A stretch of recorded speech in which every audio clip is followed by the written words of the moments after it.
పెయిన్లో ఉంటే మనకు అది చాలా బాధ అనిపిస్తుంది. పెయిన్ అంటే not psychological pain, physical pain. అంటే ఒకరు సూసైడ్ చేసుకోవడం, 5th 10th ఫ్లోర్ నుంచి దూకి చనిపోవడం, అది చూసినప్పుడు కానీ ఒక ఫైర్ యాక్సిడెంట్ 5 days జరుగుతుంది అనుకోకుండా ఫైర్లో సతీ సహజం నేను చాలా భయంకరమైన పెయిన్లో ఒక పర్సన్ చనిపోయిండు అని వార్స్ వెనక నుంచి జరుగుతుంది. కంప్లీట్ పెయిన్ నుంచి మనకు అది డిస్కంఫర్ట్ అనిపిస్తుంది. అందులో బట్టి లూప్లోకి వెళ్ళిపోయి అదే పెయిన్స్లో అందరు ఫిజికల్ పెయిన్, అంత భయంకరమైన ఫిజికల్ పెయిన్ చనిపోయారు. కానీ ఒక తెలియని ప్రెషర్, సైకలాజికల్ ప్రెషర్, మనకు ఒక తెలియని ఇబ్బంది, బాధ లోపల ఉంటుంది. దాని నుంచి ఎలా బయట? రైట్. ఈ క్వశ్చన్ లాస్ట్ టైం హైదరాబాద్లో మీట్ హెచ్ఆర్లో కూడా అడిగారు. సో పెయిన్ మనకి 2 రకాలుగా ఉంటుంది. ఒకటి సైకలాజికల్ పెయిన్, రెండోది ఫిజికల్ పెయిన్. ఫిజికల్ పెయిన్ అంటే ఏంటంటే మన బాడీ, అసలు పెయిన్ యొక్క ఉద్దేశం ఏంటంటే బాడీ కంఫర్ట్గా లేదు, ఏదో సమ్ ఇబ్బంది ఉంది, దాన్ని నార్మల్ చేయడానికి బాడీ అలర్ట్ చేస్తుంది. సపోజ్ ఇట్లా గుంజితే ఇది నార్మల్ లేదు, ఇక్కడ కొంచెం డిస్కంఫర్ట్ ఉంది కాబట్టి ఇది నార్మల్ చేయడం కోసం అని చెప్పి పెయిన్ వచ్చింది, వదిలేస్తే సెట్ అయిపోతే పెయిన్ పోతుంది, అంటే నార్మల్గా దాన్ని యాక్సెప్ట్ చేసింది. సో పెయిన్ యొక్క ఉద్దేశం ఏంటంటే ఏ జీవరాశికైనా న్యాచురల్గా ఉన్న దాని నుంచి కొంచెం అబ్నార్మాలిటీ ఏదన్నా జరిగినట్లయితే అది నార్మల్ చేయటం కోసం పెయిన్ వస్తూ ఉంటుంది, ఏ జీవరాశికైనా, ఏ బాడీకైనా. ఆ తర్వాత ఇది ఒక రకమైన పెయిన్. కడుపులో నొప్పి అంటే ఏంటంటే కడుపులో కంఫర్ట్గా లేదు, ఏదో ఇబ్బంది ఉంది. తలనొప్పి అంటే ఏదో ఒక ఇబ్బంది ఉంది, ఆక్సిజన్ అందట్లేదు బాడీకి, లేదంటే వాటర్ సరిపోవట్లేదు, డిహైడ్రేట్ అయిపోయింది, లేదంటే గ్లూకోజ్ డౌన్ అయిపోయింది, లేదంటే తలకేదో దెబ్బ తగిలింది. ఇట్లాంటి అనేక రకాల కారణాల చేత తలనొప్పి వస్తుంది. ఇలా ఈ ఫిజికల్ పెయిన్ అన్ని జీవరాశులకు ఉన్నట్లే మనుషులకు కూడా ఉంటుంది. ఇది ఫిజికల్ పెయిన్. అలాగే చెయ్యి కట్ అయిపోయింది, యాక్సిడెంట్ అయింది, తల పగిలింది, ఇవన్నీ ఫిజికల్ పెయిన్. తర్వాత సైకలాజికల్ పెయిన్ అంటే ఏంటంటే ఒక స్థితిలో మనం ఇప్పుడు ఉన్నాం, ఇప్పుడు పర్టికులర్ టెంపరేచర్ ఉంది, పర్టికులర్ లెవెల్ ఆఫ్ నాయిస్ ఉంది, ఇక్కడ గాలి ఉంది, ఇవన్నీ ఉంది. ఇది కాదు, నాకు వేరే స్థితి కావాలి అని, అంటే ఈ ఉన్న స్థితిని యాక్సెప్ట్ చేయకపోవటం అనేది పెయిన్. ఈ స్థితి నార్మల్ కాదు, నా యొక్క బెంచ్ మార్క్ ప్రకారం ఇది నార్మల్ కాదనుకోండి, అప్పుడు పెయిన్ వస్తుంది. సపోజ్ నేను రోజు పరుపు మీద పడుకుంటున్నాను, ఈరోజు ఈ నేల మీద పడుకున్నాను అనుకోండి, పెయిన్ ఫీల్ అవుతూ ఉంటాను. అంటే అర్థం ఏంటి? ఈ స్థితి నాకు నార్మల్ కాదు, నార్మల్ స్థితి ఏదో కావాలని కోరుకుంటున్నాను. ఈ సైకలాజికల్ పెయిన్ మారుతూ ఉంటుంది.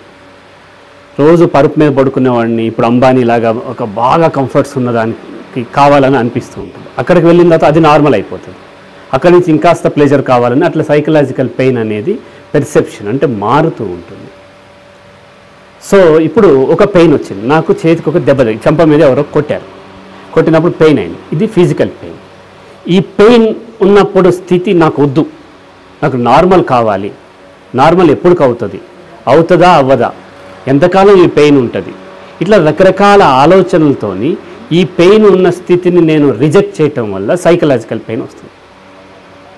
ఫిజికల్ పెయిన్ ఈజీగా తగ్గిపోతుంది, బాడీ ఎప్పుడు దానికి అడ్జస్ట్ చేసుకుంటూ ఉంటుంది.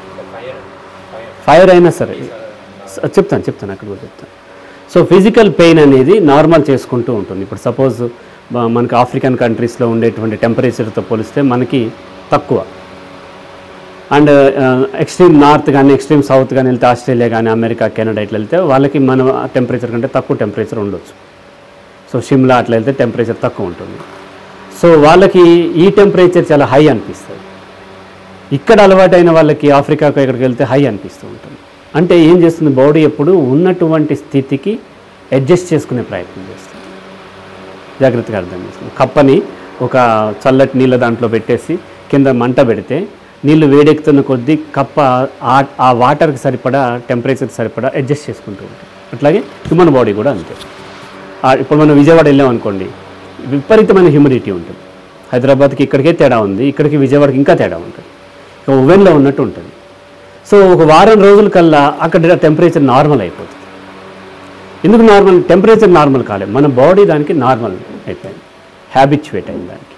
అట్లా ఫిజికల్గా ఏమన్నా ఇబ్బంది ఉన్నా ఒక రకంగా బాడీ నార్మల్ అవుతుంది, అప్పటిదాకా అలర్ట్ చేస్తుంది, అండ్ కొంతకాలానికి ఆ పెయిన్ కూడా తగ్గి నార్మల్ అవుతుంది. ఇది physical pain. But psychological pain మాత్రం అది లూప్లో ఉండి అలా వెళ్తూనే ఉంటుంది. ఇది నాకొద్దు, ఈ స్థితి నాకొద్దు, ఈ స్థితి నాకొద్దు అనేది లూప్లో వెళ్తూనే ఉంటుంది. సో ఒక దెబ్బ తగిలినప్పుడు, లేదంటే ఒక యాక్సిడెంట్ అయినప్పుడు, నాకు ఏదన్నా జరిగినప్పుడు ఈ పెయిన్ నాకు ఇలా ఉండటం ఏంటి, నేను ఒక కన్ను లేకుండా ఉండటం ఏంటి, కాలు లేకుండా ఉండటం ఏంటంటే పెయిన్ నిజంగా బాడీకి అయిన పెయిన్ కంటే ఎక్కువ ఉంటుంది. అయితే మీ క్వశ్చన్ ఏంటి అని అంటే, సతీ సహగమనంలో మంటల్లో పడేసి తగలబడిపోతూ చనిపోయారు, యాక్సిడెంట్ అయి చనిపోయారు, వార్లో ఆ బుల్లెట్స్ దిగి బాంబ్ బ్లాస్ట్ అయితే చాలామంది అడుగుతారు, ఆ యాక్సిడెంట్ అయ్యి కుక్క గిలగిల తన్నుకుంటుంటే విపరీతమైన పెయిన్ వస్తుంది కదా సార్ అని చెప్తూ ఉంటారు. అయితే ఇక్కడ మనకు ఒక మెకానిజం అర్థం చేసుకోండి. బాడీకి ఒక మెకానిజం ఉంది, నేచర్కి. బాడీ అంటే పర్టిక్యులర్ లెవెల్ దాటి పెయిన్ని బాడీ యాక్సెప్ట్ చేయదు. ఆ తర్వాత బాడీ అన్కాన్షియస్ అయిపోతుంది. ఆ కుక్క గిలగిలా తన్నుకుంటుంటే మనకు పెయిన్ అనిపిస్తుంది, కుక్కకు అనిపించట్లేదు, కుక్క అన్కాన్షియస్ అయిపోయింది. కత్తి మహేష్కి యాక్సిడెంట్ అయింది, మొత్తం దెబ్బలు తగిలిపోయింది, ఎంత పెయిన్ అని మనం ఇట్లా బాధపడుతూ ఉంటాం. బట్ ఆ బాడీ అన్కాన్షియస్ అయిపోయింది. కొంత లెవెల్ వరకే బాడీ పెయిన్ని యాక్సెప్ట్ చేస్తుంది. అంటే ఇక బాడీ కాన్షియస్గా కదలికలు లేవు, ఇక ఆ అవయవాలు కదలవచ్చు, గిలగిలా కొట్టుకునేది అవయవాలు కొట్టుకుంటుంది తప్ప దానికి మైండ్ అప్పుడు ఆబ్సెంట్ ఉంటుంది, మైండ్ ఉండదు, ఇక మైండ్ని యాక్సెప్ట్ చేయలేదు. కాబట్టి మనము అమ్మో నాకంత పెయిన్ వస్తే మనం భయపడటమే తప్ప నిజంగా అది వచ్చినప్పుడు ఏమైందంటే అది తెలియదు. భరించే లెవెల్కి పెయిన్ వచ్చిన తర్వాత మనకు కాన్షియస్నెస్ వస్తుంది. ఇప్పుడు సడన్ నాకు ఒకటి తెలిసి కట్ అయిపోయింది అనుకోండి, నాకు భయం లేదు, అమ్మో ఎంత పెయిన్, భయం లేదు. ఎందుకు? నేను అనుభవించిన పెయిన్ కంటే కొంచెం ఎక్కువ ఉంటుందేమో తప్ప ఎక్స్ట్రీమ్ లెవెల్లో పెయిన్ అనేది ఉండదు, అంతే, అంతకంటే పెయిన్ ఉండదు. కానీ దీనికంటే ఎక్కువ నష్టపరిచేది ఏంటంటే అమ్మో నాకు చెయ్యి ఉండదేమో, అమ్మో నాకు ఎంత పెయిన్ ఉంటుందో అని భయపడుతున్నాను చూడండి. అది లాంగ్ రన్ ఉండటం వల్ల మనకు వర్షం ఒక్కసారి క్లౌడ్ బర్స్ట్ వచ్చేసి పడిపోయి వెళ్ళిపోయింది అనుకోండి, పెద్ద ఇబ్బంది లేదు. కానీ మా చిన్నప్పుడు ముసురు అని పడేది, మాకు ఏటూరు నాగారం అడవులు మా అన్ని, ఆ అడవుల్లో ముసురు అని పడుతూనే ఉండేది. ఒక వారం రోజుల పాటు వర్షం అట్లా పడుతూ ఉండేదన్నమాట. అది ఒక వారం రోజులకి ఎంత వరదలు వచ్చేసాయి, అది లాంగ్ రన్ ఉండేది. అలాగే సైకలాజికల్ పెయిన్, అమ్మో నాకు ఈ పెయిన్ ఉంటుందేమో, నేను గెలవలేనేమో, లేకపోతే నేను డౌన్ అయిపోతానేమో, నేను పూర్ అయిపోతానేమో, నన్ను ఎవరు గుర్తించరేమో, నాకు ఆహారం దొరకదేమో, నాకు సరైన బట్టలు దొరకవేమో, ఈ ఆలోచన వల్ల వచ్చే పెయిన్ ఎక్కువగా మన బాడీని డ్యామేజ్ చేస్తుంది. అండ్ సైకలాజికల్ కండిషన్ కూడా డ్యామేజ్ చేస్తుంది. ఎందుకంటే ఎప్పుడైతే మనకు నెగిటివ్ ఎమోషన్ వచ్చిందో ఆటోమేటిక్గా మన బాడీలో రిలీజ్ అయ్యేటువంటి హార్మోన్స్ ఏవైతే ఉన్నాయో బాడీని ఫైట్ ఆర్ ఫ్లైట్ మోడ్కి ప్రిపేర్ చేయడం కోసం, ఎమర్జెన్సీ మోడ్లోకి తయారు చేయడం కోసం కొన్ని సిస్టమ్స్ని షట్ డౌన్ చేస్తుంది. ముఖ్యంగా brain, digestive system, sexual organs ఇవన్నీ షట్ డౌన్ అవుతాయి. ఆ షట్ డౌన్ అవటం వల్ల ఏమవుతుందంటే ఈ ఇమీడియట్గా ఎనర్జీ కావాలి కాబట్టి డైజెస్టివ్ సిస్టమ్ నుంచి వచ్చేటువంటి గ్లూకోజ్ ఏదైతే ఉందో ఆహారం, అది లేట్ అవుతుంది. అంటే డైజెస్టివ్ సిస్టమ్ కూడా షట్ డౌన్ అయి ఉంటుంది కదా, మరి ఆహారం అందదు. ఇక్కడ చాలా ఎమర్జెన్సీ ఉంది కాబట్టి ఏం చేస్తుందంటే మన బాడీలో ఉండేటువంటి మజిల్లో ఉన్న ప్రోటీన్ని గ్లూకోజ్గా మార్చేస్తుంది.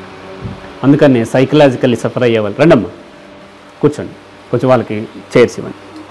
సో మన బాడీలో ఉండేటువంటి మజిల్లోని ప్రోటీన్ని గ్లూకోజ్గా మార్చేసుకుని ఎనర్జీ కోసం ట్రై చేస్తాం. అందుకని సైకలాజికల్లీ సఫర్ అయ్యే వాళ్ళకి మజిల్ లాస్ ఉంటుంది, చాలా వీక్గా మజిల్స్ ఉంటాయి, వీక్గా అయిపోతుంటాయి. ఈవెన్ దో ఫ్యాట్ ఉన్నా సరే లావు ఉండొచ్చేమో, కానీ మజిల్ దాంట్లో తగ్గిపోతుంటుంది.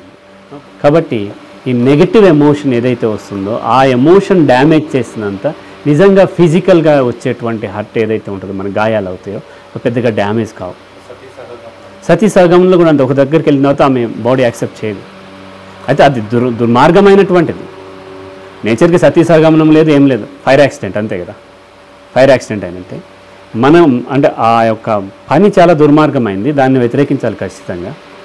But pain same fire accident అయినప్పుడు ఒక అమ్మాయి ఎట్లాగైతే కొంచెం సేపు అరుస్తుంది తర్వాత అన్కాన్షియస్ అయిపోతుందో, అలాగే ఆ అమ్మాయి కూడా అంతే. అంతే ఫైర్ కూడా పెయినే కదా, ఏ లిమిట్ దాటి తీసుకోవచ్చు. ఫైర్ అయినా, లేకపోతే నీటిలో మునిగిపోయినా, ఆక్సిజన్ అందకపోయినా, లేకపోతే చల్లదనాన్నైనా ముద్దుబారిపోతుంది బాడీ. కాబట్టి కాన్షియస్ మైండ్ని రిజెక్ట్ చేయటం వల్ల కాన్షియస్నెస్ ఉండదు, అప్పుడు అన్కాన్షియస్ అయిపోతాం. కాబట్టి ఆ తర్వాత పెయిన్ వాళ్ళకి తెలియదు, మనం ఫీల్ అవుతాం, ఎంత పెయిన్ ఉంది మనం ఫీల్ అవుతాం.